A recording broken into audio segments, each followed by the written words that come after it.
তো এই ছিল আজকে আমার সকালের রবিবারের ব্রেকফাস্ট। তো আজকে যেহেতু রবিবার ছিল, তো রবিবার স্পেশাল, তো লুচি সবসময় আমাদের ঘরে করা হয়, বাট আজকে হলো গিয়ে খাবারটা একটু ইউনিক আর স্পেশাল। আজকে হলো গিয়ে মা করেছে পালং শাকের লুচি, মানে পালং শাক বয়েল করে ওটা পিউরি দিয়ে মা আজকে লুচি বানিয়েছে। আর এটা খুব হেলদি খেতে, এখন তো যেহেতু ঠান্ডা সিজন, তো পালং শাকের তোমরা যে কোনো আইটেম বানিয়ে খেতে পারো, বাট লুচিটা একটু আনহেলদি হতে পারে যেহেতু এখানে অনেক তেল ব্যবহার হয়। বা তোমরা যদি হেলথ কনসিয়াস তাহলে তোমরা রুটি খেতেই পারো। আমার কোনো সময় লুচি খাওয়া হয়েই যায় সানডে স্পেশাল থাকলে। তো তারপরে দেখো এখানে হঠাৎই মেঘ করে দিল, মানে সকাল থেকে ছিল রোদ, তারপর দেখি দুপুরবেলার থেকে হঠাৎই মেঘ, কালো মেঘ করে ঘূর্ণি হাওয়া ছেড়েছে, মানে এটা নাকি তুফান হাওয়া মা বলছে। তো এই 2026টা শুরু হতে না হতে এরকম মেঘ, ঝড়, হাওয়া, বৃষ্টি দেখে তো মা ভয় পেয়ে গেছে। মা ভাবছে যে 2026 শুরুটা যদি এরকম হয় তো বছরটা কিরকম যাবে।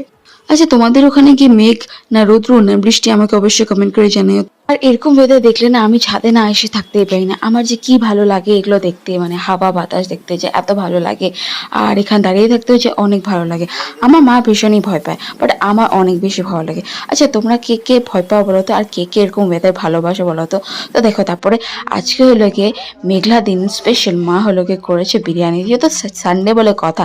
আর আমাদের এরকম ওয়েদার থাকলে তো কার না ভালো লাগে বলো বিরিয়ানি খেতে। আর তার সাথে মা করেছিল স্যালাড আর করেছিল বেগুনি।